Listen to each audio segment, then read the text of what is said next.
eh, ngasih untuk apa namanya infak terbaiknya bagi teman-teman di daerah kami yang juga sedang terkena musibah gitu ya, musibah banjir khususnya. Baik, yang paling jauh dari mana ini? Saya lihat dari Aceh ada, Masya Allah, Kak Uci, sehat-sehat dari Aceh.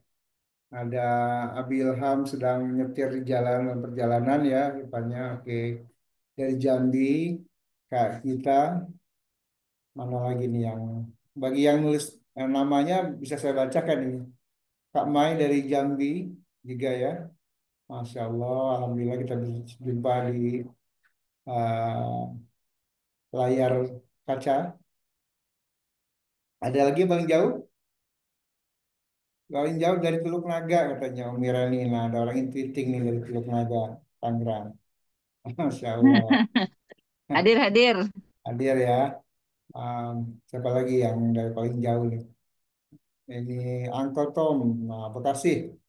Mas Imam Wonosobo, Masya Allah, lumayan jauh-jauh ya. Ini Hadir. eh, Kak Clara, nah, ini dari mana nih ya? Dari masih di Jawa, Pulau Jawa kan? Atau masih di Bekasi? Oke, oke, baiklah. Ayo Bunda semua, teman-teman semua yang hadir, silakan bagi yang sempat untuk membuka kamera, silakan saya undang untuk membuka kamera. Bagi yang sedang eh, ada halangan, tidak apa-apa. Yang masih sibuk di dapur atau di jalan, ya. Baik, pekan ini kita mengadakan webinar eh, dalam 5 hari ke depan, ya, mulai dari Senin kemarin untuk membahas tentang eh, mesin kecerdasan dari Stephen, gitu ya. Senin kemarin sudah dimulai dari sensing, kemudian Selasa lalu dengan thinking, dan hari ini kita membahas tentang intuiting. Nah, intuiting ini adalah belahan otak yang berada di neokortek kanan, bagian atas. Kalau sebutnya sebagai human brain, salah satu human brain ya, selain thinking gitu ya. Nah, teman-teman semua, untuk ini kita akan mengundang pembicara yang juga orang intuiting. Qadarullah, saat ini pembicara kita sudah hadir, yaitu Dr. Ustadz Beni Alfarzi, atau biasa kami panggil UB, ya, kita singkat UB. Mana, sudah hadirkah UB? UB ini teman kita yang luar biasa, sudah. Alhamdulillah hadir. Hai Alhamdulillah Jufri. hadir. Masya Allah. Baik, sehat-sehat UB. Lagi lagi sakit. Waduh, lagi sakit, Masya Allah. Tapi masih bisa berbagi ya. Berbagi kisah, berbagi materi gitu ya. Iya. Masya Allah, sehat-sehat UB ya. Baik, kira-kira apa yang mau disampaikan ya UB dalam hari ini? Banyak deh. Banyak ya. Wah, oke. Kalau gitu saya serahkan langsung aja ke UB ya, biar langsung dibahas supaya kita bisa efektif dalam 2 jam ini materinya bisa tersampaikan, gitu ya. Baik, silakan UB.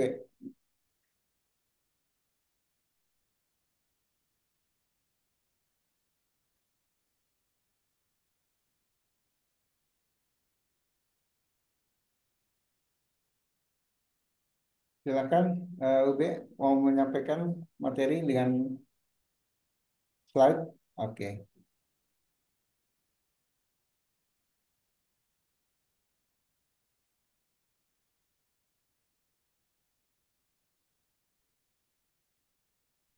Bentar. Saya coba on-kan kamera. oke, Oke. Ini tadi saya minta izin sama admin. Pertama, kameranya saya off-kan mengingat saya lagi rebahan. Yang kedua, kekuatan sinyal lemah gitu kan. Ya, hidup itu pilihan. Jadi mesti apa namanya? Pilih salah satu. Kameranya on, tapi sinyal terganggu, atau kameranya off, tapi sinyal lancar. Dari pagi makanya saya agak sedikit komplain ke IndiHome. Oke, Kak. Oke, Bismillahirrahmanirrahim. Assalamualaikum warahmatullahi wabarakatuh. Alhamdulillah, nasta'inu wa nastaghfiruh wa na'udzubillahi min sururi anfusina wa min sayyiati a'malina. May yahdihillahu fala mudhillalah wa may yudhlil fala hadiyalah. Baik, em, teman-teman, sahabat-sahabat Intuiting. Ini karena pembicaranya Intuiting, para pesertanya Intuiting, narasumber apa? Moderatornya juga Intuiting. Jadi memang semua serba Intuiting nih, Masya Allah. Baik, saya coba apa ya membahas tiga bagian dari Intuiting ini. Ayah Jufri, kalau saya salah tolong dilurusin ya. Oke, Siap, siap. oke. Em, saya kasih judul tuh si Intuiting, pembaharunan berkelas. Jadi kalau dikaitkan dengan Ramadan, ini menjadi the golden moment in Ramadan. Oke, next. Jadi ada tiga hal yang ingin saya bahas. Pertama, aduh, skip aja, Mbak Saskia, malu saya. Saya lupa nanti itu di delete aja ya, Mbak Saskia ya. Oke, jadi saya coba membahas, coba sharing tentang intuiting terbagi atas tiga bagian. Pertama, saya membahas dari sisi em, neurologi, ya, ilmu tentang otak. Yang kedua, konsep Stephen itu sendiri. Yang terakhir adalah saya coba korelasikan terkait di bulan suci Ramadan. Ya, yang pertama, ketika kita berbicara tentang intuiting, maka biasanya ya, sekurang-kurangnya seperti ini biasanya. Jadi intuiting itu identik dengan penyendiri, penghayal, futuristik, pembaharu. Yang kelima apa, teman-teman? Yang kelima apa? Bu Titi, Bu Uti, yang kelima apa? Penyendiri invention apa ya? Oh, Oke, Bunda Umi boleh. Reni, apalagi Kalau Umi Reni. pembeda suka yang Pembeda. beda Oke, kan PP-nya duluan semua tuh.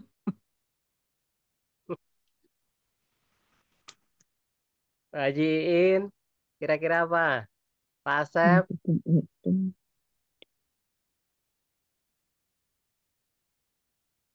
Jadi kalau kita mau explore lebih jauh, lebih dalam tuh kita bisa temukan 10P, bahkan 20P.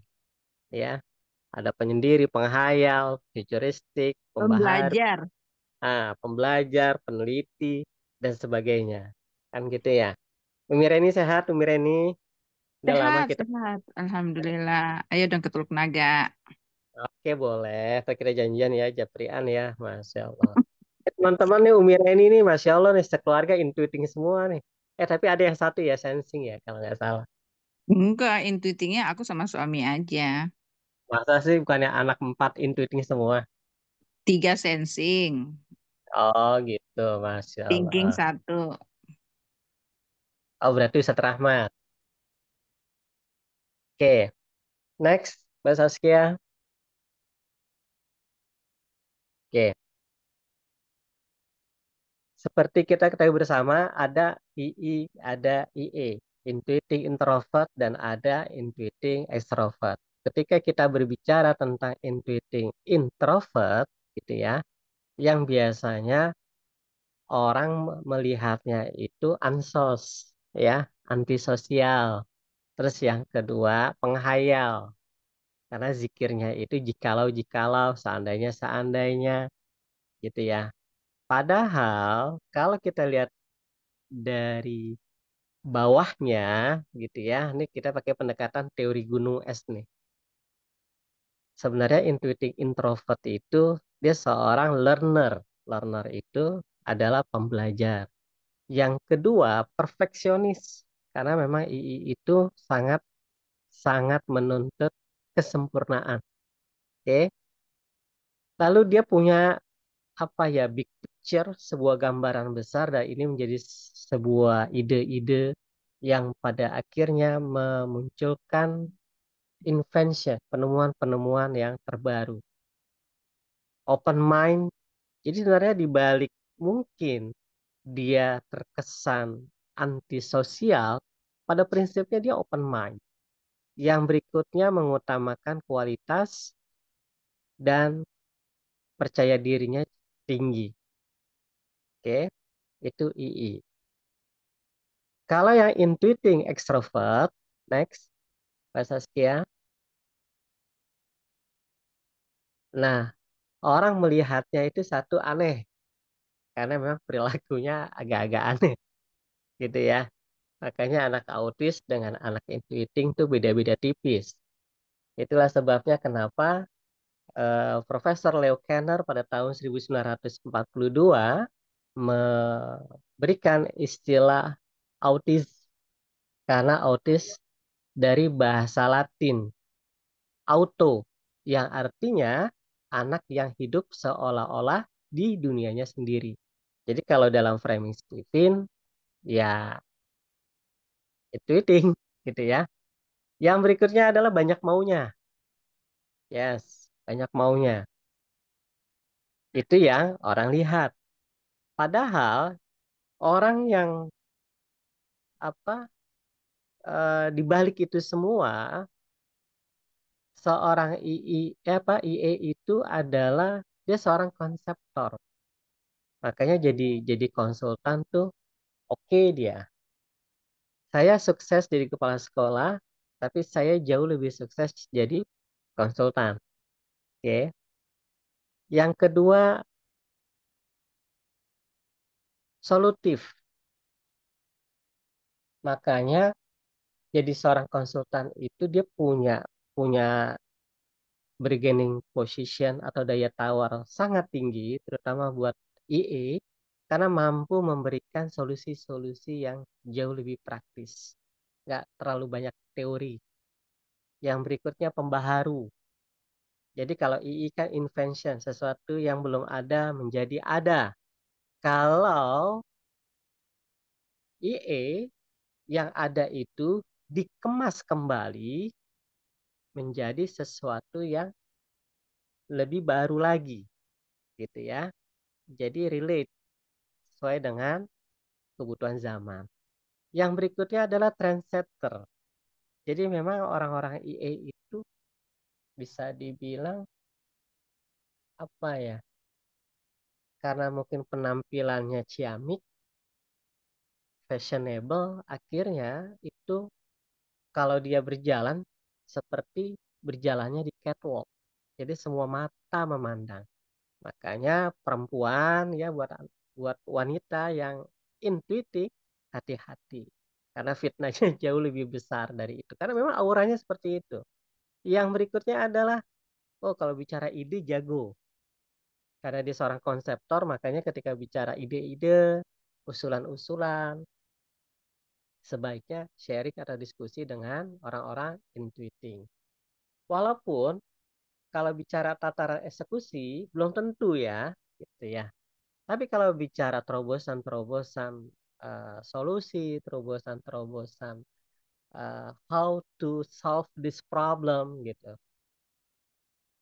how to treatment, wah itu IE nggak ada lawannya deh. Dan yang terakhir adalah tentu saja IE itu dia sangat-sangat menuntut dirinya itu untuk bermanfaat buat orang lain. Oke, itu ya teman-teman ya. Next. Oke. Di awal mungkin ketika pertama kali kita belajar tentang konsep Stephen, kurang-kurangnya seperti ini.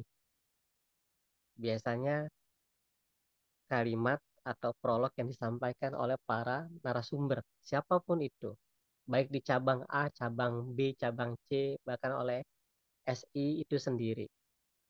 Jadi Imran radhiyallahu anhu berkata bahwasanya Rasulullah SAW bersabda setiap manusia itu dimudahkan menurut bakatnya masing-masing. Ya kalau dalam bahasa Stephen, malu ala makanatikum. Makanat. Jadi setiap orang itu dia punya potensi ladang amalnya yang terbaik gitu ya. Jadi teman-teman kita semua jangan berkecil hati. Ada orang yang dia hebat di sedekahnya, ada orang yang hebat di sholat berjamaahnya di masjid, ada orang yang hebat di empatinya, ada orang yang hebat di apa jaga wudhunya dan sebagainya. Yang pasti semua amalan itu di mata Allah Subhanahu Wa Taala tetap bernilai. Jadi jangan insecure ya, karena mental illness-nya orang intuiting itu adalah insecure ya, alias tidak percaya diri. Next.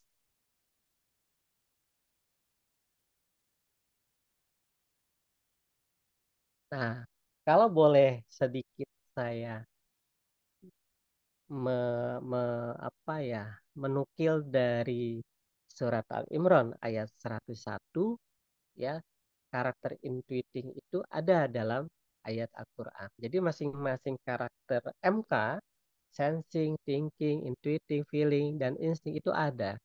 Kalau versinya intuiting kurang lebih dalam surat Al-Imran ayat 191 nih. Ya.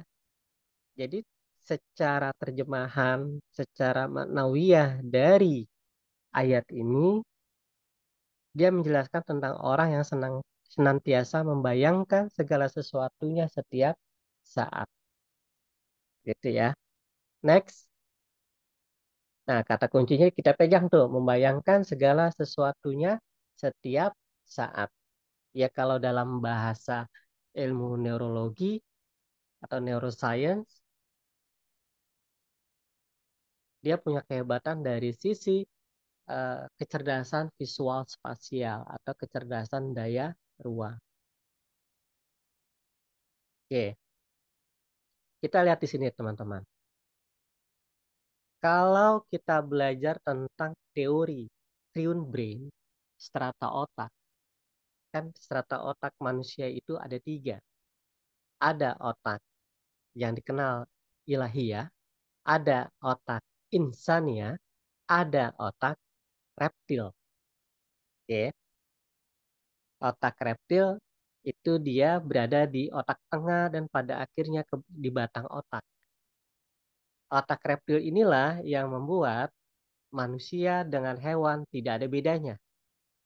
Karena apa? Otak ini berfungsi sebagai survival. Dari situlah kita bisa eksis.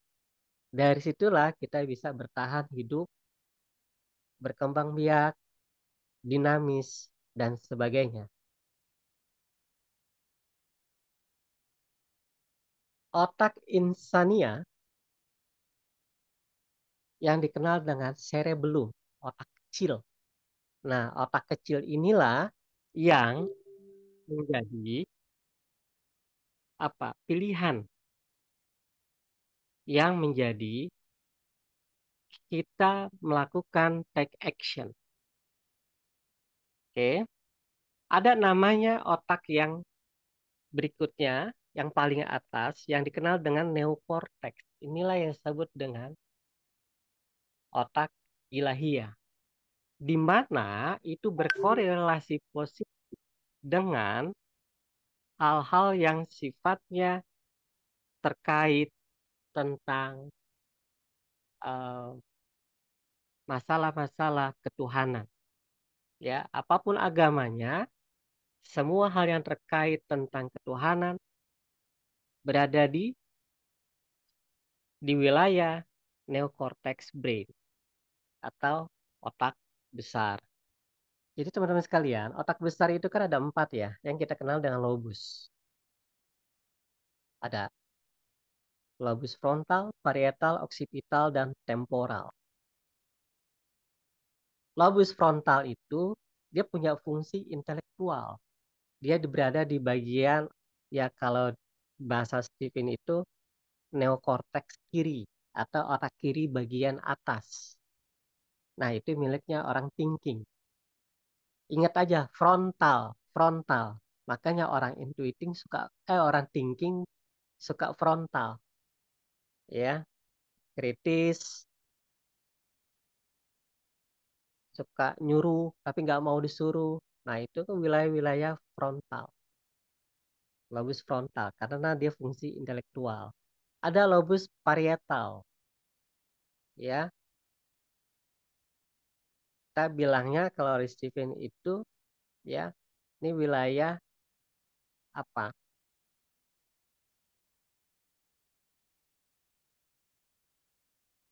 Feeling, itu ya. Karena di sini ada kesadaran sensorik dan asosiasi, maka orang feeling itu dia bermain di pendekatan maknawi asosiasi sehingga seringkali eh, apa ada ya kalau dari sisi negatifnya itu suuzon gitu ya, baper, bin lebay dan sebagainya. Nah, kalau intuiting itu di lobus occipital, occipitalis kita bilangnya yang karena terkait dengan interpretasi visi. Nah, temporal itu fungsi memori dan auditory. Nah, next.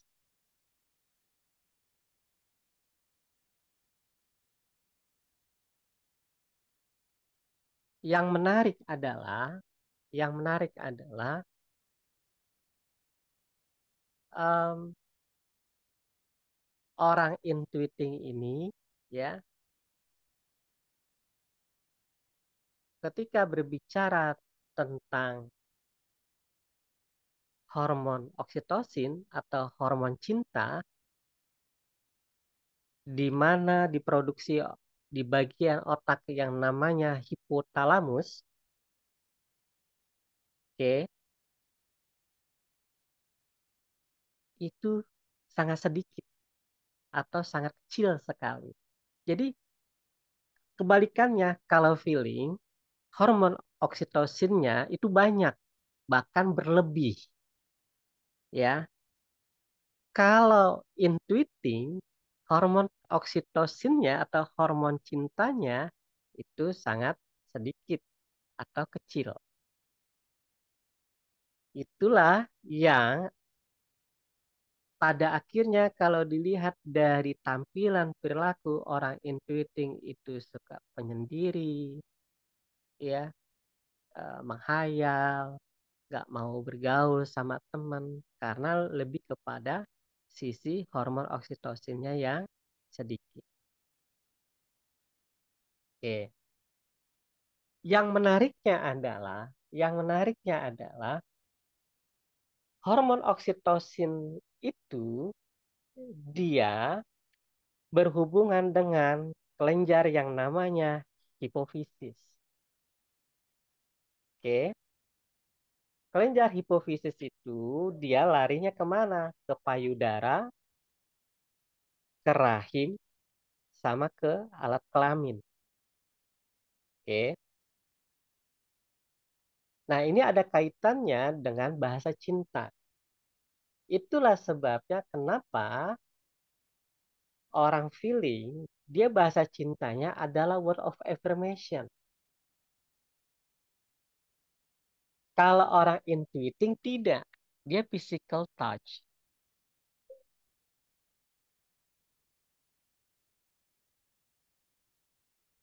Akibat dari apa? Kelenjar hipotalamusnya yang memproduksi hormon oksitosinnya sedikit, atau hormon cintanya sedikit, sehingga dalam mengendalikan suhu, lapar, haus, bau, takut, seks, dan sebagainya, dia mengalami disorientasi. Gitu ya teman-teman ya. Oke, next. Kenapa saya bahas? Ini yang eh, saya mau sampaikan.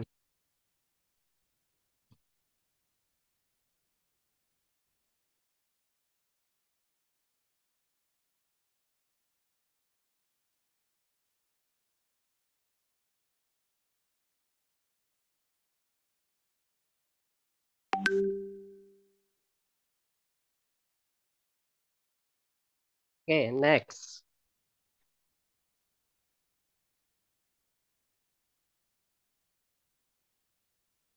Tapi maaf tadi suaranya ke mute. Iya, iya. Tadi ada murid saya masuk. Yang ini UB atau next? Coba mundur dulu deh sejenak.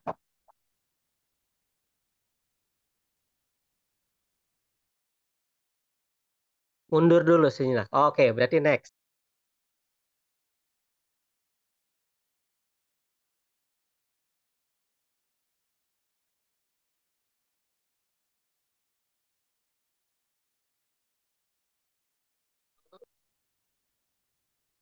Jadi bulan suci Ramadan itu kalau buat orang sensing dia syahrul riyadhah gitu ya. Jadi bulan riyadhah. Kalau buat orang thinking syahrul taubatan nasuha. Kalau buat orang intuiting adalah apa yo? Syahrut tarbiyah. Jadi bulan tarbiyah. Tarbiyah untuk apa? Atau dalam hal apa? Nah, saya coba mengutip dari perkataannya Ibnu Rajab Al-Hambali rahimahullah. Ada dua jihad di bulan suci Ramadan. Gitu ya. Tahuilah bahwasanya seorang mukmin di bulan Ramadan itu mengumpulkan dua jihad sekaligus untuk melawan hawa nafsunya.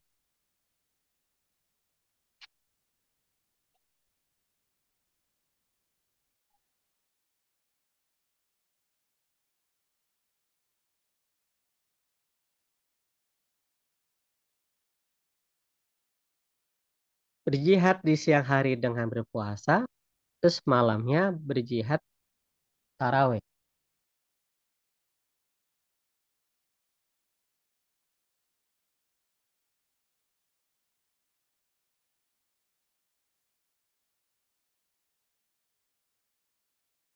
Oke, akhirnya apa?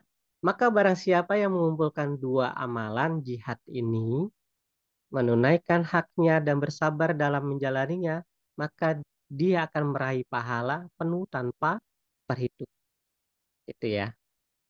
Mbak Saskia nanti tolong diedit ya, ini spellingnya banyak yang typo nih. Maaf. Siap Oke, UB. ya.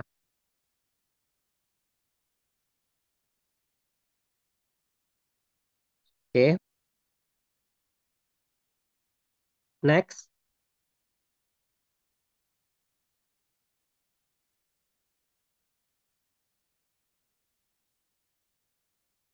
Oke, kita masuk Ramadan buat orang intuiting adalah syahrut tarbiyah. Jadi buat orang intuiting bulan Ramadan ini bagaimana dia mendidik, dia menempa dirinya sendiri menjadi pribadi yang Islam. Jadi apa ya, saksiatul Islamiyah. Bukan berarti bulan-bulan yang lain dia tidak punya kepribadian yang Islami, bukan. Hanya saja di bulan suci Ramadan ini dia benar-benar fokus bagaimana mentarbiyah untuk dirinya sendiri. Jadi bulan suci Ramadan itu bagaimana pendidikan atau upgrading diri itu benar-benar dilakukan secara berkualitas. Makanya buat orang intuiting, oh ketika dia memiliki pribadi yang Islami, sekurang-kurangnya ada 3 hal, ya, outcomes-nya di bulan suci Ramadan. Yang pertama, orang intuiting itu diharapkan mampu membentuk habit baru atau kebiasaan-kebiasaan baru. Kebiasaan baru di sini tentu saja yang positif dan produktif. Jadi ada 2 syarat mutlak ya teman-teman ya, positif dan produktif. Positif doang nggak cukup, tapi mesti produktif. Seperti kita ketahui bersama gitu ya, kalau bicara runtutannya, kalau kalau nasib kita mau berubah gitu ya, maka yang kita ubah apa? Kan kebiasaan. Makanya di bulan suci Ramadan ini diharapkan orang Indonesia mampu punya kebiasaan-kebiasaan yang baru. Orang bisa karena terbiasa. Orang terbiasa itu hanya membutuhkan waktu 21 hari berdasarkan hasil riset. Orang yang dikatakan profesional, ya, dia punya jam terbang ketika dia punya deliberate practice sekitar 10.000 jam, gitu ya, atau setara dengan 5 tahun. Nah, kalau untuk kita punya kebiasaan baru, secara hasil risetnya, ya, kurang lebih 21 hari deh. Insya Allah hari ke-22 kita akan muncul kebiasaan-kebiasaan yang baru. Hal yang sangat sederhana misalnya gini, em, setiap pagi jam 7 kita sarapan misal. Lakukan itu selama 21 hari secara konsisten. Hari ke-22 kita nggak sarapan nih jam 7. Apa yang terjadi? Biasanya cacingnya pada demo tuh. Lapar, lapar gitu ya di lambungnya pada teriak-teriak. Lapar, lapar minta makan. Kan gitu ya. Yang kedua, output atau outcomes-nya diharapkan orang intuitif mampu menjalankan ibadah-ibadah unggulan. Ibadah-ibadah unggulan di bulan suci Ramadan apa sih? Tentu saja kan kita kepengen satu misalnya ya baca Qurannya hatam. Hatamnya sampai berkali-kali. Yang kedua kita kejar malam nuzulul Quran. Kita kejar malam Lailatul Qadar. Tahajudnya kita bagusin lagi dan sebagainya. Itu ibadah-ibadah unggulan. Jadi tidak hanya sifatnya ritualistik dan rutinitas semata di bulan suci Ramadan, ya. Tetapi benar-benar orang intuiting itu dia punya punya target secara khusus untuk mengejar amalan-amalan ibadah yang terbaik. Yang ketiga atau yang terakhir, biasanya ketika dia punya 2 hal itu, kebiasaan baru, ibadah-ibadah unggulan dia dia kejar gitu, maka melahirkan ide-ide atau konsep yang hebat. Makanya ketika di bulan suci Ramadan buat orang intuitif seharusnya dia mampu naik makom, dia naik level lagi. Jadi tidak berbicara tentang saya, kamu, Anda, tapi berbicara tentang kita, ya, berbicara tentang umat pada umumnya. Dan konteksnya itu dia seharusnya punya tagline, punya moto hidup selalu memberikan yang terbaik. Entah itu buat keluarganya, buat umat, ya buat semuanya lah. Gitu ya. Jadi saya coba kembali menekankan em, kalau kita ingin merubah nasib kita, yuk kita ubah kebiasaan kita. Kalau kita ingin ubah kebiasaan kita, yuk kita ubah karakter atau kepribadian kita. Kalau kita mau berubah karakter atau kepribadian kita, yuk kita ubah perkataan kita. Kalau kita mau berubah perkataan, maka kita ubah mindset, gitu ya. Jadi urutannya begitu tuh, kalau dari bawah ke atas. Kalau dari atas ke bawah, kalau mindsetnya baik, insya Allah perkataannya baik. Kalau perkataannya baik, insya Allah karakternya juga baik. Kalau karakternya baik, biasanya kebiasaannya juga baik. Kalau kebiasaannya baik, insya Allah nasibnya pun juga baik. Tinggal persoalan dan pertanyaannya adalah teman-teman nyamannya berubah dari konteks yang mana dulu. Ada yang teman-teman kepengen berubah dari sisi kebiasaan dulu. Boleh, silakan. Tafadhol masykur. Pengen ubah lewat perkataannya dulu. Gak apa-apa, silakan. Jadi tidak ada yang salah dalam hal ini.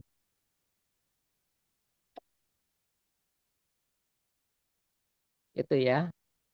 Kalau kata mentor bisnis saya, kalau kita ingin menggapai sebuah kesuksesan, tidak mampu berlari, tidak apa-apa berjalan. Kalau tidak mampu berjalan, ya nggak apa-apa. Ngesot aja juga nggak apa-apa. Mohon maaf ya bahasa bahasa terpahitnya begitu. Intinya adalah kita terus bergerak, bergerak dan bergerak. Jadi jangan diem. Next. Nah, supaya kita apa ya orang intuiting itu punya atau mampu ya kepribadian yang Islami sehingga diterjemahkan dalam wujud tiga hal tadi.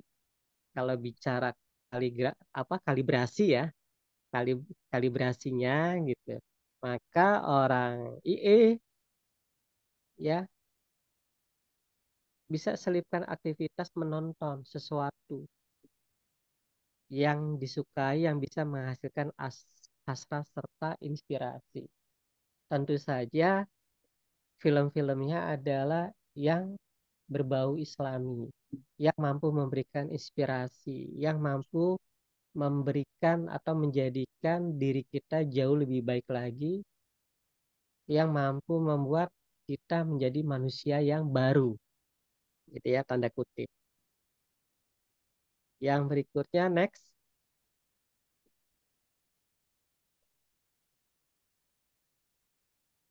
Bahasa Saskia nanti minta tolong di switch ya, ditukar.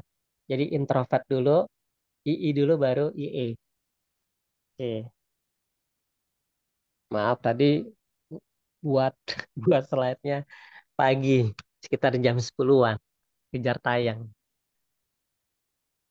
Kalau intuiting introvert gitu ya, kalibrasinya adalah tidur. Jadi kalau dalam Islam itu kan tidur tuh ada tiga ya, ada tiga jenis. Memang yang paling bagus adalah tidur qailullah.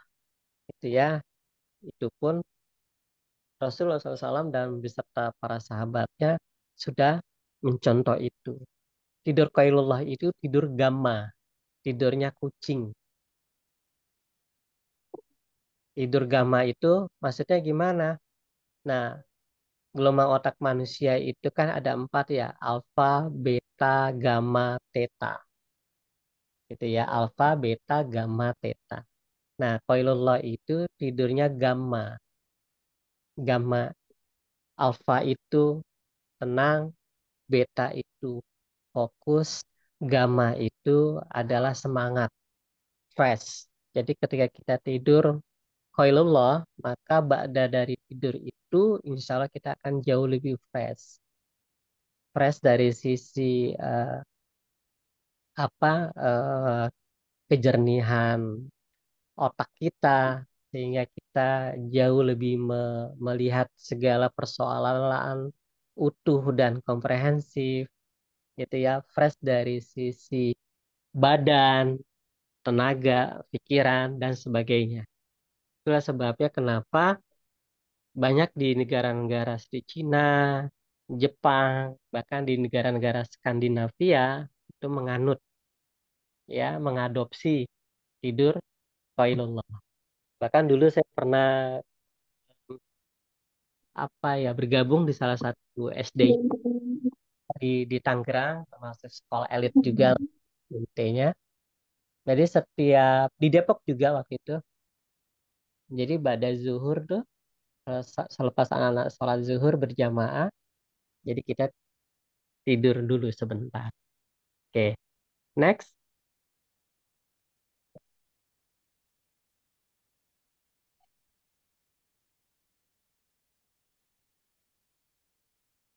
Sebagai penutup dari saya, jadi gini, sepanjang yang saya tahu, tahapan manusia hijrah itu kan ada apa? Hijrah. Har- Tahapan manusia berubah itu kan ada 4 ya. Ada 4 ya teman-teman. Jadi yang pertama apa? Hijrah. Yang kedua hamasah. Yang ketiga istiqomah. Yang keempat atau yang tertinggi adalah kuduah. Gitu ya. Jadi em, orang intuiting itu sebaiknya di bulan suci Ramadan ini menjadikan apa ya sebuah momentum untuk melakukan sebuah perubahan sampai pada titik yang tertinggi gitu ya. Jadi la'allakum tattaqun ya. Diharapkan kita menjadi insan yang bertakwa. Level tertingginya adalah kuduah. Kuduah itu diri seorang intuitif menjadi inspirasi atau menjadi seorang inspirator buat orang lain. Guru yang hebat adalah guru yang mampu apa murid tidak bisa menjadi bisa, murid tidak tahu menjadi tahu. Nah, itu guru yang hebat. Guru yang luar biasa adalah guru yang mampu memberikan inspirasi buat para muridnya, buat manusia yang ada di sekitarnya, wabil khusus buat umat. Dalam hal ini adalah kita menjadi kedua. Jadi di balik seorang intuiting yang mohon maaf ya, selengean, antisosial gitu ya, banyak mengalami orientasi penyimpangan seksual dan sebagainya gitu ya. Dia sebenarnya menyimpan sebuah potensi yang Masya Allah sangat sangat tinggi sekali gitu ya, sangat bagus. Kalau kita belajar tentang tahapan molar berpikir pada manusia itu kan ada 6 tuh ya, versi taksonomi Bloom. Nah, yang tertinggi tuh intuiting. Orang-orang levelnya adalah hipotesa, ya, sintesa. Nah, orang intuiting itu antitesa. Kan luar biasa. Makanya eh, bisa dibilang begini kalau bahasa sederhananya ya, gitu ya. Orang, mohon maaf, mungkin bahasanya agak nyeleneh ya. Karena pembicaranya orang intuiting ya, jadi bahasanya agak nyeleneh gitu.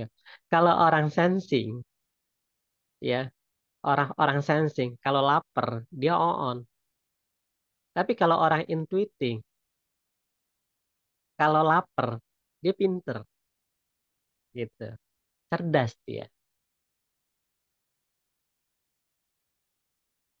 Oke, karena itu tadi eh, kalau pakai kembali ke dalam perspektif neurologi, hormon oksitosin orang intuiting itu sedikit, makanya wajar kalau bicara gejala-gejala, ya, ada beberapa gejala di mana hormon oksitosin manusia itu sedikit, ya, kurang-kurangnya ada 4 tuh. Gitu ya. Salah satunya misal, dia nggak care, dia nggak peduli sama lingkungan di sekitarnya. Bahkan dia nggak terlalu apa ya dekat sama anak dan istrinya. Yang kedua, karena nggak dekat, jarang juga berkomunikasi. Gitu.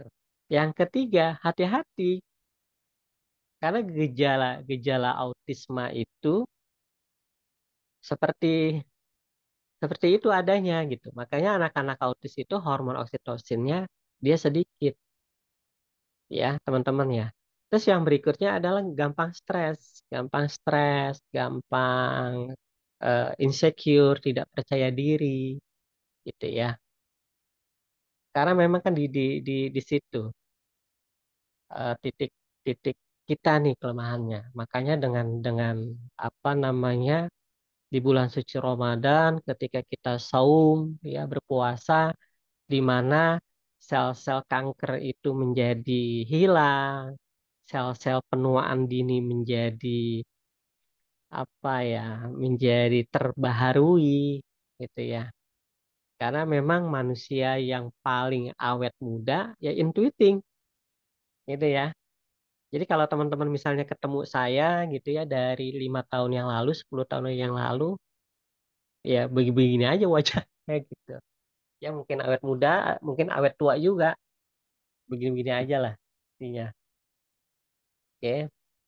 Nah, orang intuiting harapannya menjadi seorang kedua, menjadi seorang inspirator di mana orang intuiting itu mampu menjadi manusia yang satu istiqomah gitu ya.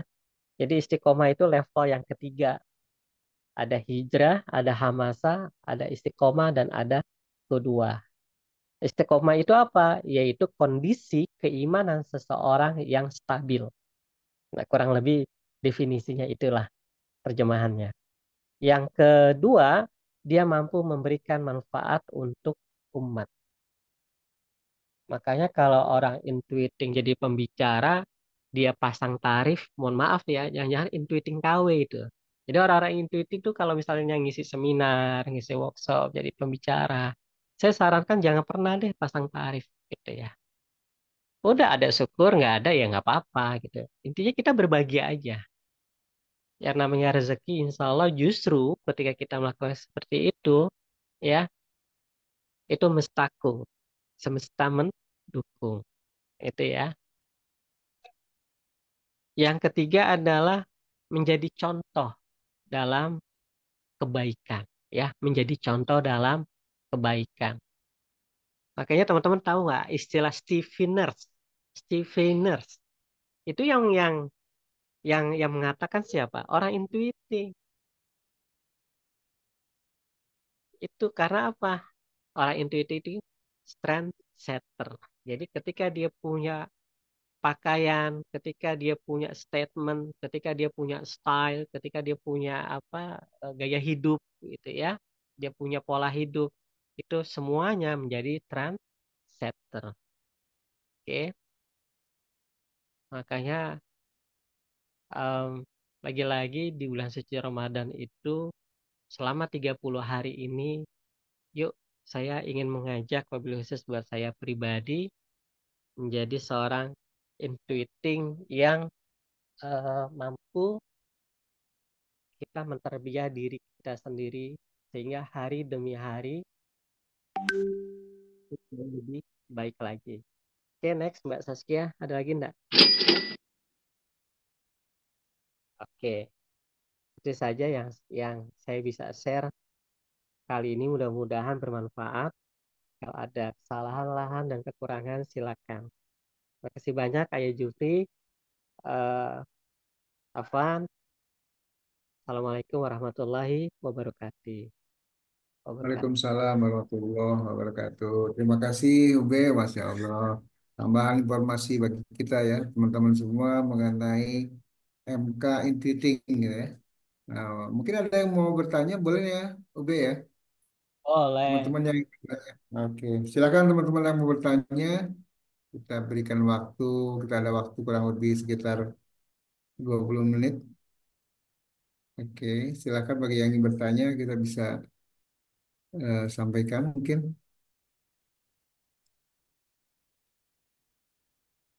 Oke, ada pertanyaan satu di chat UB bahwa ini nih, anak saya didiagnosa autis waktu kecil karena speech delay. Anaknya II golongan darah B. Sukanya nonton dan tidur. Nah, belum ketahuan nih udah kelas 6 SD. Gimana nih tahu bakat dan potensinya, Hobi? Oke, jadi gini, autism itu memang cukup kompleks ya. Jadi biasanya gangguan penyertanya ya salah satunya adalah speech delay, gitu ya. Tetapi kita nggak bisa menyatakan bahwa itu autis. Jadi kesimpulan gini, anak autis biasanya speech delay, tapi anak speech delay belum tentu autis, gitu ya. Jadi perlu perlu di asesmen lagi. Oke, ya Ibu ya. Ini yang bertanya siapa nih? Oh, Bu Repi. Berarti. Bu Repi Piharsi. Oke, sebenarnya Qadarullah di Stephen Karakter Academy ini beberapa pekan lalu malah kita sudah mengadakan kelas mengenai uh, anak autis ya kalau nggak salah ya, UB ya. ABK. ABK, anak berkebutuhan khusus. Ya. Jadi insya Allah nanti ke depannya kita akan mengadakan lagi, nanti teman-teman bisa mengikuti beritanya, flyer dari admin kita mengenai kelas-kelas penanganan anak-anak berkebutuhan khusus gitu ya. Supaya nanti kita jangan sampai salah sangka, terkadang anak-anak yang aktif di saat kecil juga sekarang disebut autis gitu ya, Bebe ya. Ya, Kadang-kadang ya. juga didiagnosa atau mungkin terlalu cepat kita melarikan masalah ini menyerahkannya ke psikiater gitu Be ya.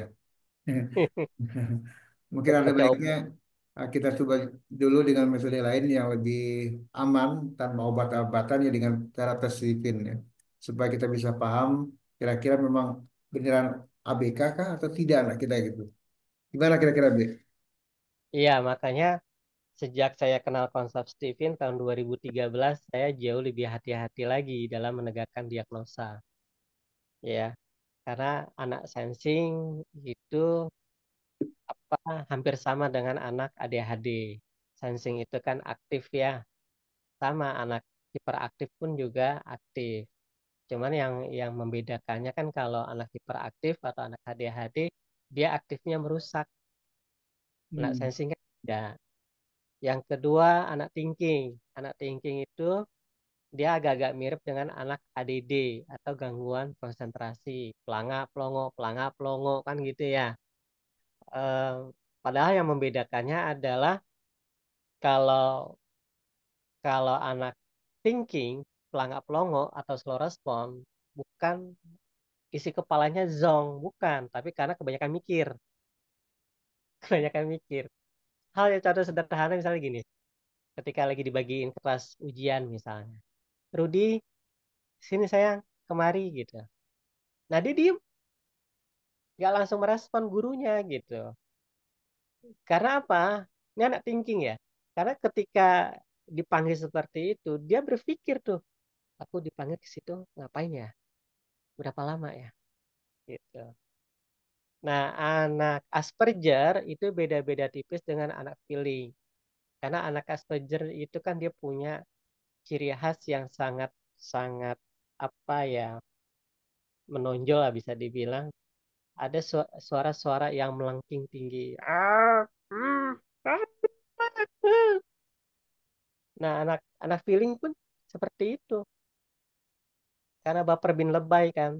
Jadi kalau dia nggak nyaman, dia nggak suka, dia kepengen sesuatu agar orang lain itu perhatian sama dia. Nah, begitu caranya. Dia coba menarik perhatian.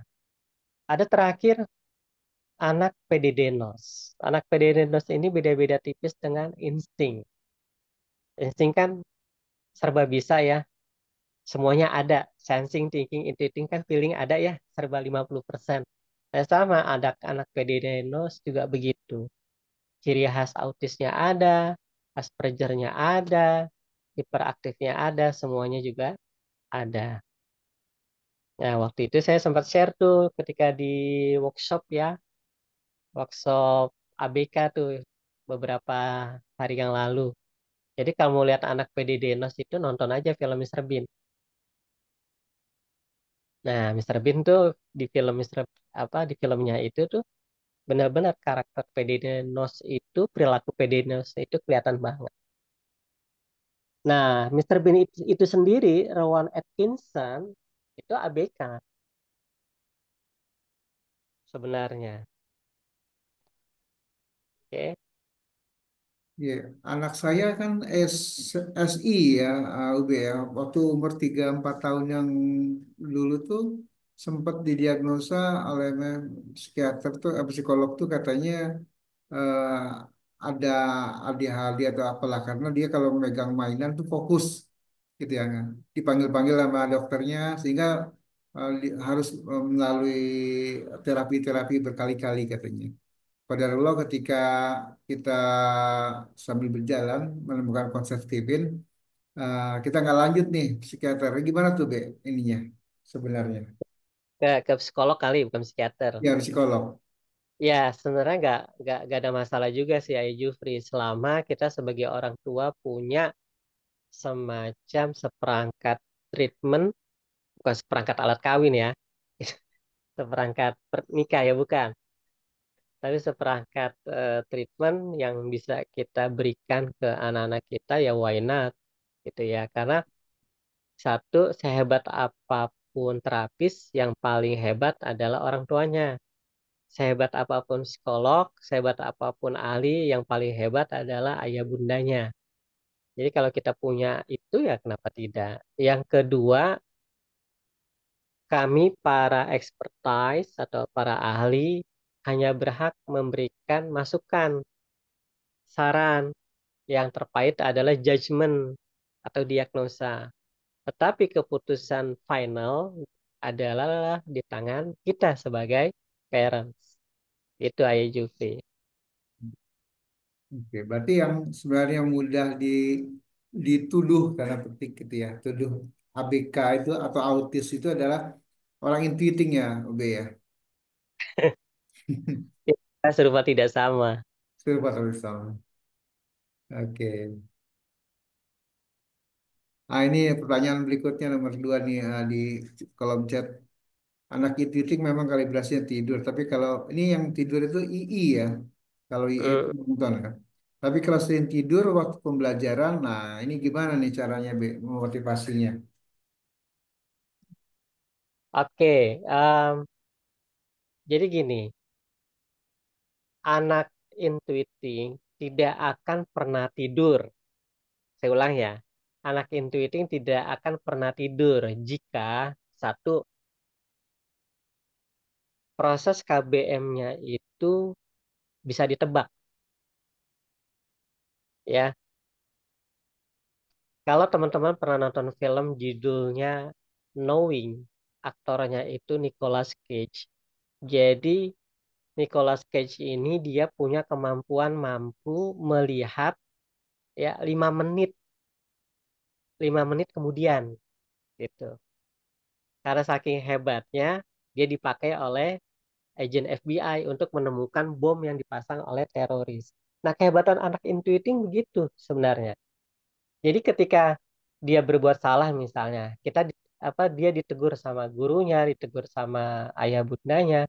Nah, anak intuiting dia udah tahu kata-kata apa, respon apa yang akan diucapkan oleh dia, oleh kedua orang tuanya atau oleh gurunya gitu. Itulah sebabnya biasanya masuk kuping kanan keluar kuping kiri. Oke, Hmm. yang pertama. Yang kedua, anak intuiting tidak akan pernah tidur jika metode didaktikanya tidak menarik, gitu ya. Jadi dia kalau misalnya udah bisa menebak jalan atau alur cerita kehidupan, dia akan tidur. Kalau dia lihat itu nggak menarik buat dia, dia biasanya akan tidur. Makanya berapa banyak, terutama di daerah-daerah, anak dikatakan katanya ABK lah dan sebagainya, padahal bukan ABK. dia hanya mengalami learning disorder atau hambatan belajar, di mana faktor penyebabnya adalah faktor eksternal atau faktor dari luar. Salah satunya adalah beban kurikulum yang terlalu tinggi. Salah satunya adalah cara ngajar guru yang monoton, gitu ya. Oke, terus pertanyaannya adalah gimana solusinya kalau misalnya di sekolah tidur terus? Kan begitu. Yang pertama, ya, karena penyebabnya dua hal itu. Satu, buat pendekatan penuh dengan misteri. Jadi pendekatan manusia itu ada tiga. Satu, sesuai dengan apa yang dia mau. Dua, buat diri kita penuh dengan misteri. Yang ketiga, buat diri kita, buat diri dia gitu ya, melakukan hal-hal yang menantang. Nah, kalau buat orang thinking dan buat orang insting, itu lakukan hal-hal yang menantang. Makanya, kalau ada anak, dia tidak mau mengerjakan soal atau tugas-tugas yang kita kasih, evaluasinya cuma dua, terlalu mudah atau terlalu sulit, gitu ya. Kalau hal yang dia sukai, gitu ya, misalnya dia sukanya tentang tayo, maka kita bicara tentang tayo. Nah, itu buat cocok tuh buat orang sensing, gitu ya. Cocok tuh buat orang feeling, gitu. Yang terakhir, kalau buat orang intuiting, buat diri kita penuh dengan misteri. Contoh, ketika kita lagi ngajar, kita jangan langsung langsung masuk ke bab materi, kita cerita dulu. Cerita, entah itu cerita tentang kita dari berangkat ke kantor, berangkat ke sekolah, gitu. Entah itu kita tiba-tiba cerita tentang para nabi, para sahabat Rasul, gitu ya. Nanti di tengah-tengah kita cut off. Oke, ceritanya sampai di sini dulu ya. Nah, pasti anak intuitif pasti akan kecewa sih. Kecewa dalam artian ya seneng juga. Ya, Curious bener ya, itu. penasaran. Jadi dia penasaran. Itu salah satu strategi bagaimana kita menjadi guru yang dirindukan.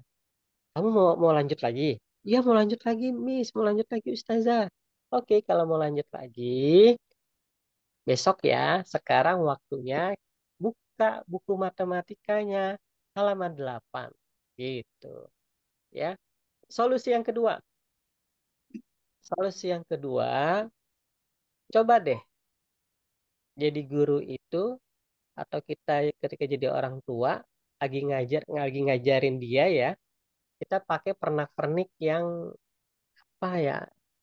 Pernak-pernik yang membuat dia tuh jadi tertarik.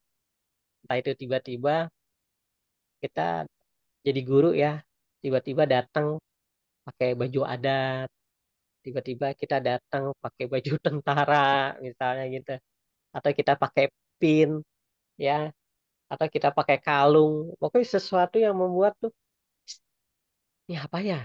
Apa sih tuh guru pakai apa ya? Tuh Umi aku tuh eh, pakai apa sih kok begitu gitu. Jadi anak tertarik. Nah, itu yang biasanya anak langsung terkalibrasi. Yang berikutnya, kalau boleh saya sarankan juga, tolong siapin buku gambar atau kertas supaya hemat pakai recycle paper ya. Jadi anak-anak intuiting itu kalau dia udah mulai gabut, kasih dia kertas, pensil warna, krayon, atau apalah supaya dia menggambar. Gitu ya. Makanya Quran-Quran zaman sekarang kan banyak yang berwarna ya. Nah, itu cocok banget tuh buat orang intuiting dan biasanya jauh lebih cepat. Gitu ya. Itu aja Jufri. Iya, itu juga sekaligus menjawab pertanyaan dari Kak Endira ya. Bagaimana mengarahkan anak intiting ya secara apa Udah terjawab juga sekalian. Nah, berikutnya mengenai ini loh, Be. Anak yang suka intuiting yang apa namanya nggak mau diem ya, manjat-manjat jendela katanya ruang dinding nih Mas Jaki nih, Nah, ini biasanya cewek nih, anak cewek. ya. Jadi Kenapa? kalau anak intuiting cewek begini emang maco. Kalau Maco. intuiting cowok melambai kan gitu. Makanya kan jari saya lentik kan gitu. Lentik, kan bulu mata saya juga lentik. Nah, Ayah Jufri kan juga gitu. Jarinya Ayah Jufri sama jarinya Bunda Hera jauh lebih lentik Ayah Jufri gitu ya daripada Bunda Hera gitu. Oke. Kenapa itu bisa terjadi? Karena memang sistem daripada kerja otak intuiting gitu ya. Jadi kalau kan dia suka bicara bahasa Marsha, sebenarnya lebih tepatnya bukan bukan terapi ya, tapi lebih kepada eh, apa yang sebaiknya dilakukan. Oke,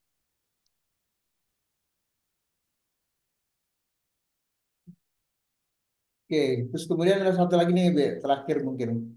Ini ada bentar, dosen. Nah, cepat, belum selesai, mohon maaf. Ini ah? ada belum selesai, saya jelasin. Oh, Jadi belum. solusinya gimana? Solusinya gimana? Maaf tadi ada itu tukang paket datang. Oke. Iya, katanya tetangga. Oke, jadi solusinya apa? Saran saya satu ya, em, jangan dilarang. Orang intuiting semakin dilarang dia malah semakin menjadi. Oke, kamu jangan manjat jendela, kamu jangan manjat dinding, nggak boleh. No, no, no.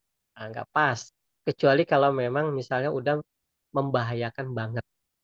Oke, hal yang saya sarankan satu, oke, kalau terkait bicara yang bahasa Marsha, satu mata rantainya diputus dong.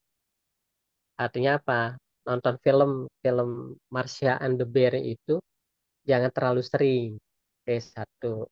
Yang kedua, yang kedua ya kita ikut bicara bahasa Marsha juga. Jadi kita pakai pendekatan metode sunrise. Jadi metode sunrise ini children center. Kalau anak buang piring, kita ikutin buang piring. Kalau anak teriak, kita ikut teriak. Nah, biasanya anak kita akan diem dan tidak melakukan lagi. Biasanya. Gitu, Aijufi ya.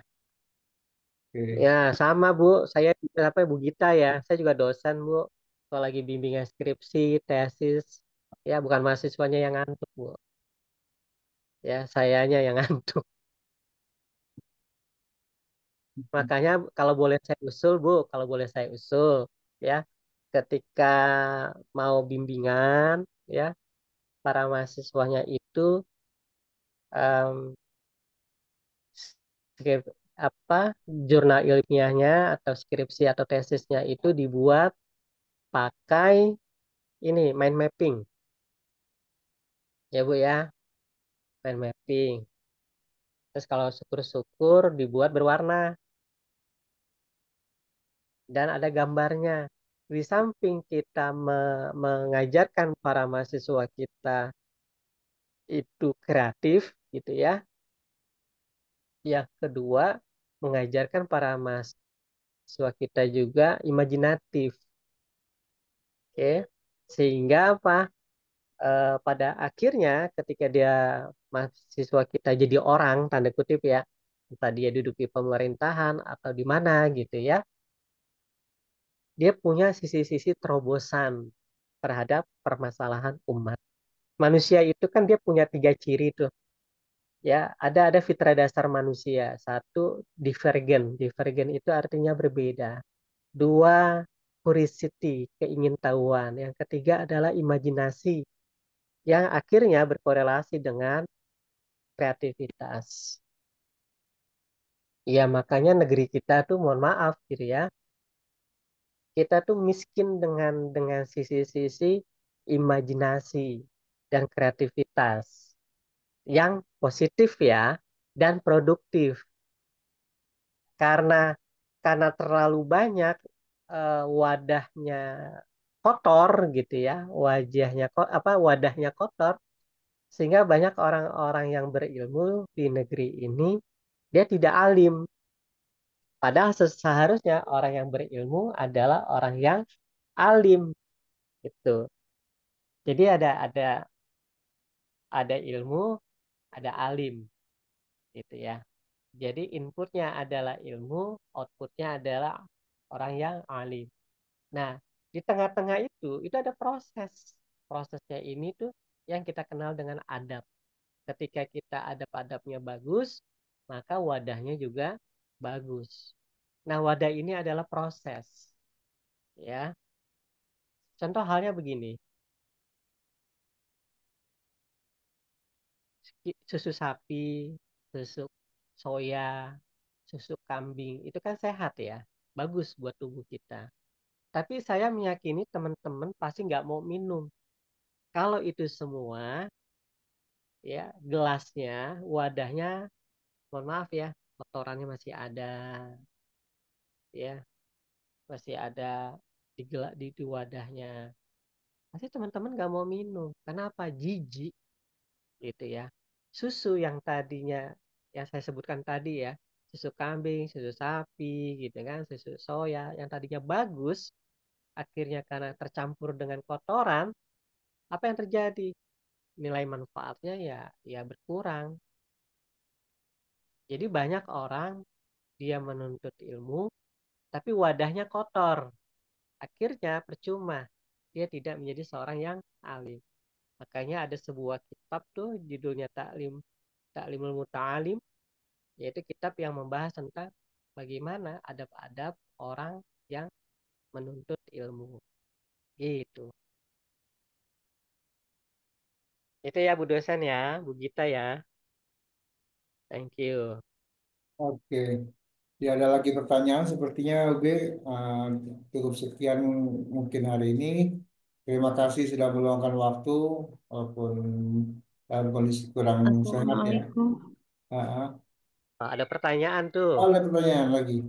Ya, Warahmatullahi Uh, wabarakatuh. mohon maaf ya, Ustadz, ini menyambung ya. yang tadi saya Ibu Repi Piharsi, yang anaknya yang maaf intuitif, intuiting Hmm. introvert. Jadi waktu kecil itu anak saya kan yang speech delay itu ya, yang speech delay itu waktu kecil itu kan memang umur berapa ya, 3 atau hampir 4 tahun itu kan karena masih babbling, ekolali, ya, pokoknya memang terlihat memang seperti anak yang autis itu ya. Saya bawa tuh waktu itu ke psikolog, ada yang mendiagnosa ADHD, ada yang mendiagnosa autis, ada juga yang PD-diagnos karena anaknya memang aktif. Dan Hmm. kenapa bisa diagnosa PD-diagnos? Memang saya baru tahu nih ya sekarang ternyata memang eh, anaknya itu sebenarnya dari segi intelektualnya itu bisa gitu ya. Kalau misalnya belajar waktu TK dia serba bisa, serba alhamdulillah gitu ya. Daya tangkapnya juga bagus gitu kan. Cuman waktu dia masuk SD itu kan karena anaknya nggak bisa diam, jadi anaknya itu apa galak gitu sama temennya sampai temen-temennya itu ketakutan sampai saya itu jadi waktu itu masih terapinya pakai ABA ya yang behavior itu ya. Waktu itu Ya. saya belum sempat kepikiran kalau ternyata mungkin memang ada bakat-bakat kayak Steven gitu walaupun waktu SD kelas 1 itu saya itu dari sekolahnya itu sudah apa di sarana ini ya maksudnya orang-orang apa Steven gitu ya udah dicek tuh dari kelas 1 SD kalau anaknya II gitu kan ternyata cuman waktu itu saya nggak nerus karena saya pikir oh ya udahlah gitu jadi asa tahu tapi saya nggak tahu tuh maksudnya harus harus oh kalau anak ini tuh harusnya saya memperlakukannya seperti apa gitu berdasarkan MK-nya gitu kan ya. Jadi waktu itu ya saya dampingi terus. Alhamdulillahnya anaknya itu bisa masuk ke sekolah reguler. Jadi sama terapisnya waktu itu sama psikolognya masukin aja mah ke sekolah reguler, jangan ke sekolah khusus gitu ya. Karena biar dia meniru gitu kan, meniru untuk maksudnya karena apa anak-anak itu kan gampang meniru ya, jadi dia biarkanlah dia berbaur dengan orang anak-anak normal, jadi biar nanti perilakunya pun normal gitu kan. Cuman ya itu, waktu kelas satu itu sampai kelas kurang lebih kelas 3 kan pandemi ya, kelas 2 kelas 3 itu pandemi, jadi kebanyakan di rumah. Kalau di rumah memang anaknya anteng, kalau misalnya belajar itu nurut gitu ya, cepat gitu kan. Waktu pandemi, nah waktu kelas 1 SD itu dia itu memang kecenderungan perilakunya itu seperti gimana ya?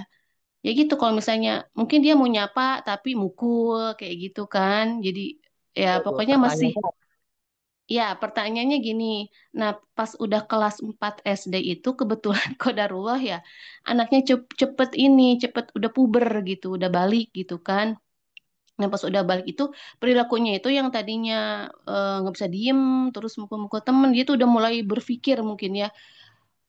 Jadi kayak berubah 180 derajat gitu. Yang tadinya apa sering mukul, jadi sekarang dia malah berpikir gini, udah mulai terlihat insecure kan sampai sekarang tuh sampai kelas 6 SD. Aku dulu begini ya, Ma. Aku dulu anaknya galak ya, Ma. Teman-teman masih menerima aku nggak ya? Jadi anak itu kayak menarik diri gitu. Yang dibilangnya ansos itu. Jadi kuper gitu kan. Dia lebih senang di rumah gitu kan. Tapi secara prestasi alhamdulillah dia ranking 2, ranking 3 gitu ya. Walaupun nggak ranking 1 karena dipikir mungkin sama gurunya itu kayaknya nggak ini deh, nggak layak gitu kan melihat perilakunya dulu. Jadi kadang-kadang sama gurunya itu diistimewakan karena biar aman deh gitu. Diistimewakan tuh maksudnya apa Ibu ya? daerah mana Kenapa? rumahnya, Bu? Ibu Daerah tinggal di mana? Bekasi, daerah Bekasi, Bekasi Timur, Setu. Dulu Oh, saya tuh Stevennya sama siapa ya? Saya lupa. Pokoknya datang apa ke itu sekolah gitu. sebenarnya pertanyaannya?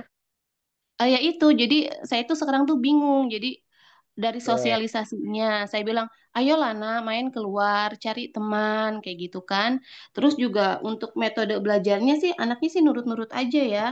Nurut-nurut aja, cuman saya lebih ke ini sih, Saya mau nanya, sosialisasinya Bu, gitu. sama Terus sama Ibu. insecure, jadi dia tuh kayak kayak suudon atau maksudnya pikirannya tuh, aduh aku gini, aku gini. Jadi kayak kayak banyak gejolak batin gitu di pikirannya tuh kayaknya aku nggak bisa, kayaknya aku begini. Jadi lebih ke kayak negatif gitu. Makanya saya sering motivasi, ayolah jangan begitu. Nah, saya waktu itu nggak ngeh ya, mungkin si intuitif si MK-nya ini berpengaruh ke pemikirannya. Saya cuman berpikirnya ayolah berubah nak gitu kan, maksudnya jangan seperti ini terus, ayo kamu udah besar, ayo cari temen, ayo sosialisasi, ayo apa namanya, ya seperti itulah gitu. Cuman itu masih Bu, masih kayak kayak terjebak di masa lalu bahwa aku tuh dulu nakal ya, Ma. Aku kayaknya nggak pantas deh punya temen banyak gitu. Maksudnya teman-teman aku nerima nggak sampai dia tuh sering beberapa kali pengen pindah sekolah karena dia pengen nyari lingkungan yang baru yang dia pikir eh kayaknya aku perlu teman baru deh yang dulu aku tuh nggak tahu kalau aku tuh dulu galak katanya gitu. Cuman bentar lagi sekolahnya kan di memang mana? mau masuk SMP nih.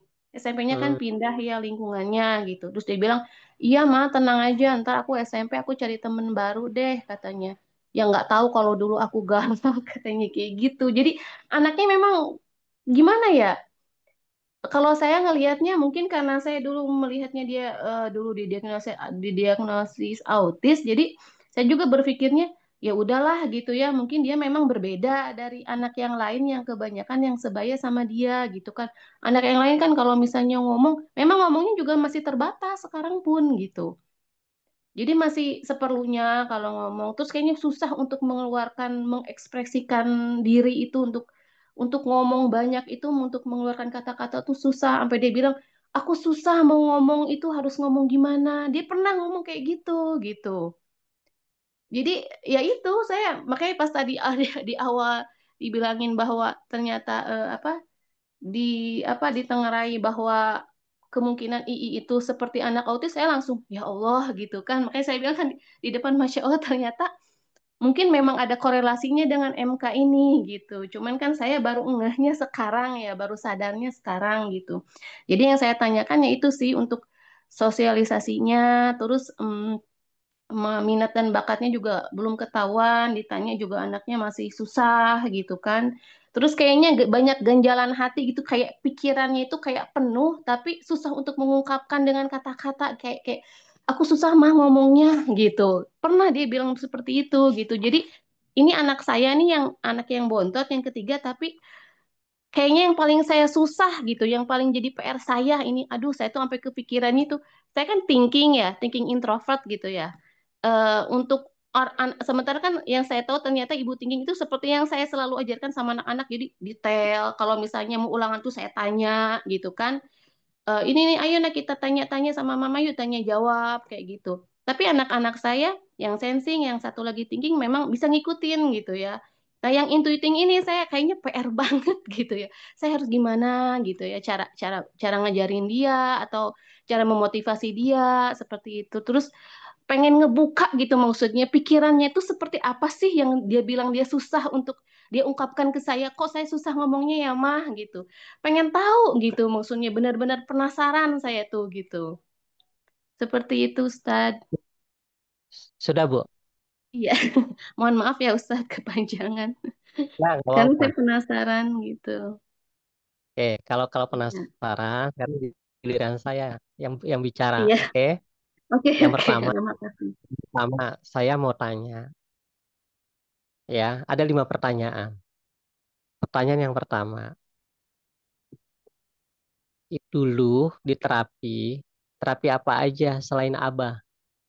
Abak saja.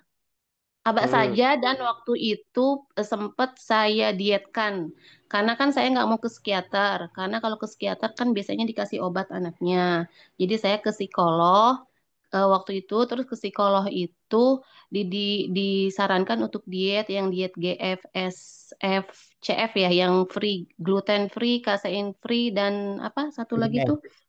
Eh, Berarti eh, eh, cuma pokoknya satu tepung, terapi gula, dan aja. eh, eh. Berarti Tapi cuma satu aja. Tapi sekarang udah selesai sih, maksudnya pas dia udah kelas 2 atau kelas 3 itu dia udah free, udah saya bebaskan, tidak tidak diet lagi gitu. Belum, itu belum selesai. Oh ya. Belum selesai. Kalau udah selesai, kalau sudah selesai, itu tidak ada masalah seperti ini. Hmm, Hanya tadi saya tanya, terapinya apa saja, gitu. mm-mm, Karena mohon maaf ya, anak-anak tahun 2010 ke atas, itu kurikulum mm, terapinya banyak yang nggak tuntas. Mohon mm, maaf, itu dari Sabang sampai Merauke kayak gitu, nggak tuntas. Ya saya nggak bisa menyalahkan siapapun ya, karena memang keterbatasan SDM yang ada, infrastruktur yang ada, penyebaran informasi yang juga terbatas, nggak masif, gitu ya. Itu yang pertama. Makanya eh, kalau mau kita berbicara secara utuh dan komprehensif, seharusnya anak itu mendapatkan 4 terapi dasar.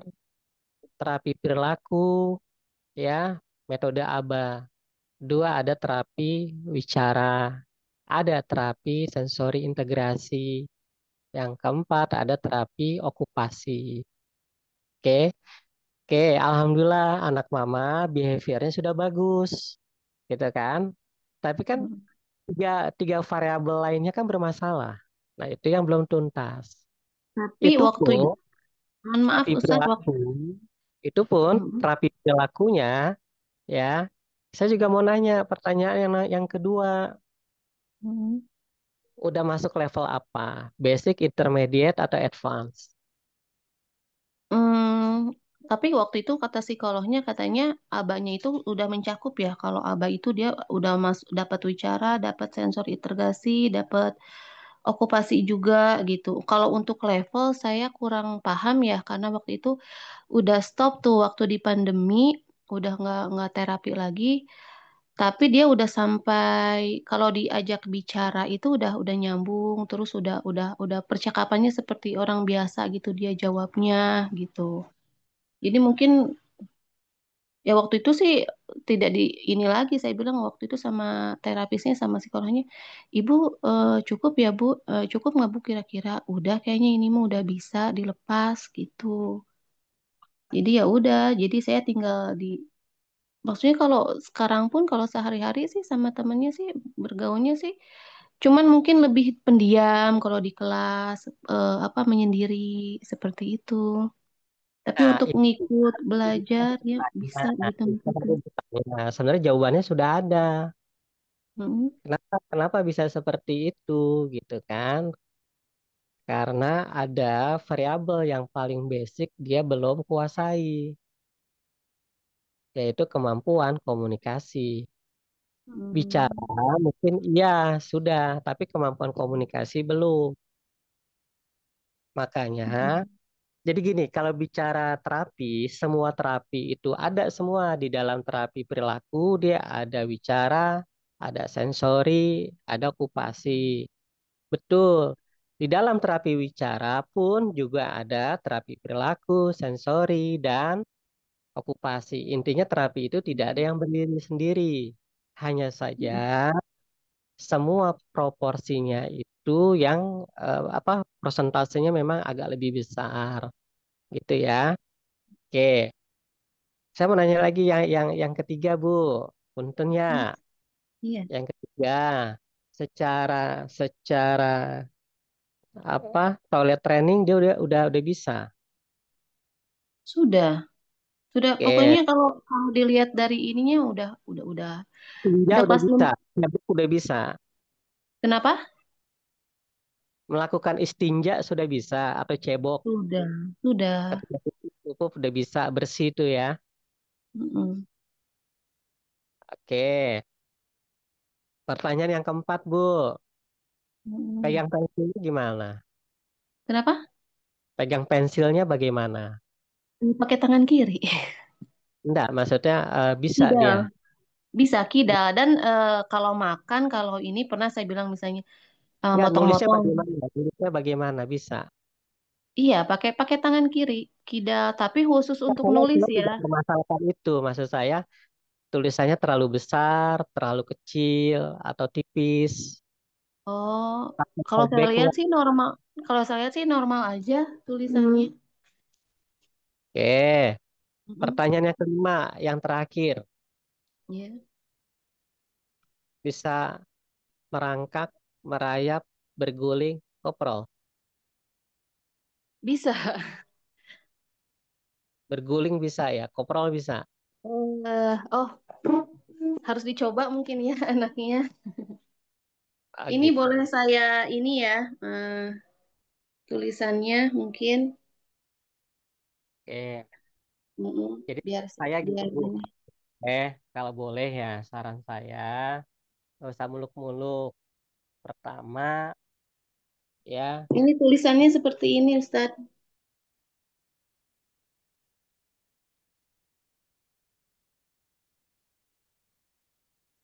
Ini kebalik ya? Kebalik nggak, Ustadz? ya nggak apa-apa, nggak apa-apa. Oke, Seperti itu ini. coba deh diraba. Diraba berasa nggak? Diraba coba kertasnya. Berasa nggak? Berasa? Berasa. Berasa. Iya, jadi wajar. Dia ada gangguan emosi juga di situ. Hmm. Terlalu Oke, nekan gitu ya, Ustadz? iya, karena terlalu menekan. Makanya kemampuan motorik halus itu berkorelasi dengan perilaku dan emosi. Jadi saran saya tuh, Hmm. kalau boleh ya, usul ya, Mam, ada 5. Yang Mm-mm. pertama, tetap jalanin terapi dietnya. Tetap Hmm. paling tidak satu no seafood ya. Makan Mm-mm. ikan air tawar saja kecuali 3 jenis ikan. Lele, ikan gabus, dan belut. Itu boleh Ya, ya?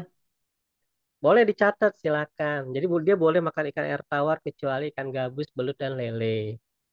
Hmm. Mm-mm. Oke, terus ayam ya. Sebaiknya hindari ayam beserta turunannya, dagingnya, telurnya. Jadi kalau mau telur ayam kampung, ayamnya ayam kampung, ya. Jadi ganti Kalau bebek. omega gitu boleh nggak? Telur eh omega. telur ayam kampung. Oh, ayam kampung aja. Mau ganti bebek, telur burung puyuh dan sebagainya supaya hormon-hormon dia tidak mengalami gangguan, ya. Ini anak udah terlahir mengalami gangguan hormon. Jangan sampai kita kasih makanan hormonnya tuh terganggu. Makanya anak intuiting tuh mohon maaf ya, anak intuiting itu anak mahal. Orang intuiting itu anak mahal. Hmm. Karena memang dari sisi makannya, dari sisi keinginannya, memang mahal banget. Ada aja, gitu ya. Ya. Terus yang kedua, apa? eh, masih masih yang pertama ya, terkait asupan nutrisi. Jangan makan mie, Hmm. ganti bihun, ya. Dan saya titip itu aja kalau bicara asupan nutrisi. Yang kedua, yang kedua, jangan nyuruh, jangan pernah nyuruh anak intuiting. Jangan pernah nyuruh, ayolah nak, berubahlah nak, ayolah nak, gak usah. Ayolah nak, main, jangan, gak usah. Itu caranya gimana? Udah, kalau orang orang Betawi bilang, jogrokin aja. Jogrokin maksudnya apa? Pak, apa? Eh, kasih bermain, terapi bermain, tutor sebaya. Maksudnya gimana? Karena Nadia udah besar, jangan pendekatannya konvensional. Artinya apa? Cariin dia temen, pilihin dia temen. Ngomong, tanya ke guru kelasnya, Bu, tolong dong anak saya cariin temen yang yang akrab gitu ya.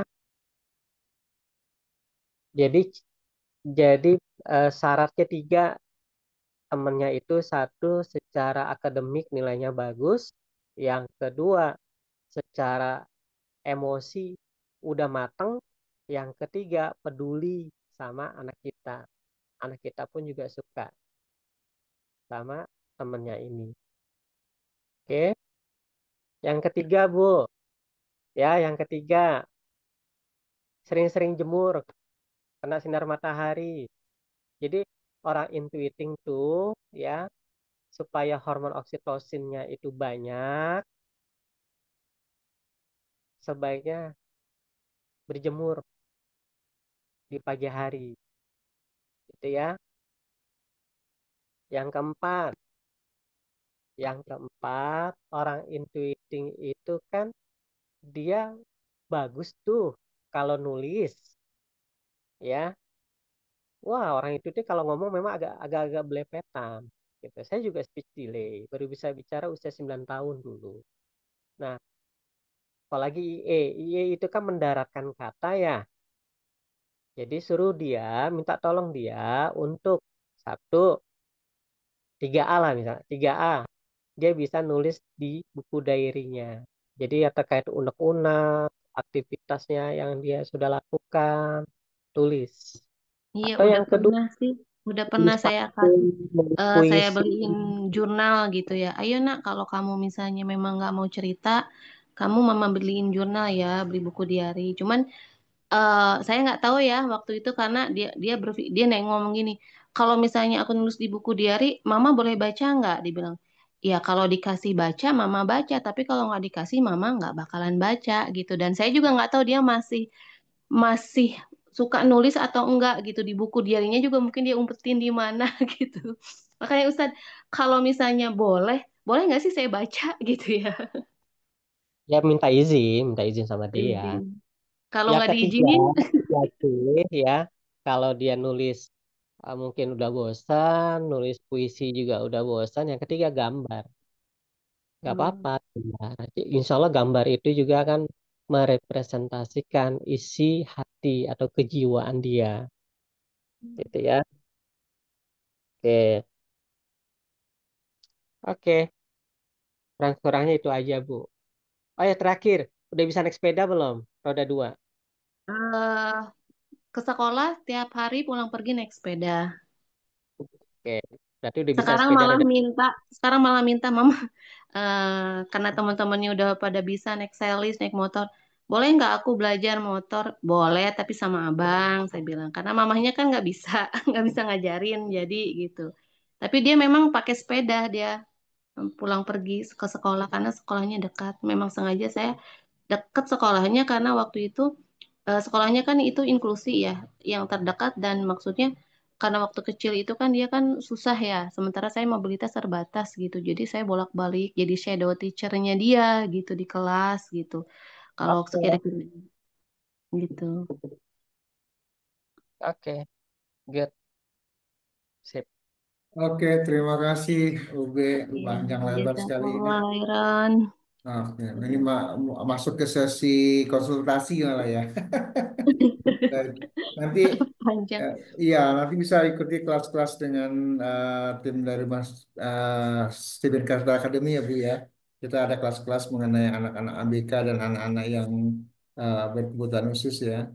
Sehingga nanti kita bisa lebih pas lagi ketika mengarahkan anak dan membimbing anak kemana dia harus mengarah gitu ya, supaya tidak salah jalan. Baik, dengan demikian berakhir sudah edisi hari ini. Terima kasih yang luar biasa kepada Ustadz Beni Alfarizi. Masya Allah, ilmunya hari ini sudah cukup memberikan air segar di Ramadan ini ya. Membuat kita yang tadinya mungkin tadi sebagian udah ngantuk-ngantuk, akhirnya dengan tadi tanya jawab menjadi lebih eh, bergairah lagi untuk mendengarkan. Masya Allah, terima kasih Ustadz Ube. Demikian kita kembalikan ke Kak Saskia sebagai admin. Nah, silakan Kak Saskia. Terima kasih. Terima kasih Dokter Ube untuk hari ini. Sebelum ditutup, kita foto dulu yuk untuk dokumentasi. Yang bisa on cam ya kita foto bersama. Makasih banyak Bu Repi.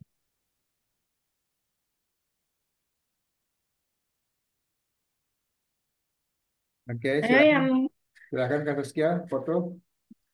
kita foto semua bersama ya. Ya, kita Satu, masuk masuk sesi pengawetan ini. mm-mm. Satu, dua, tiga.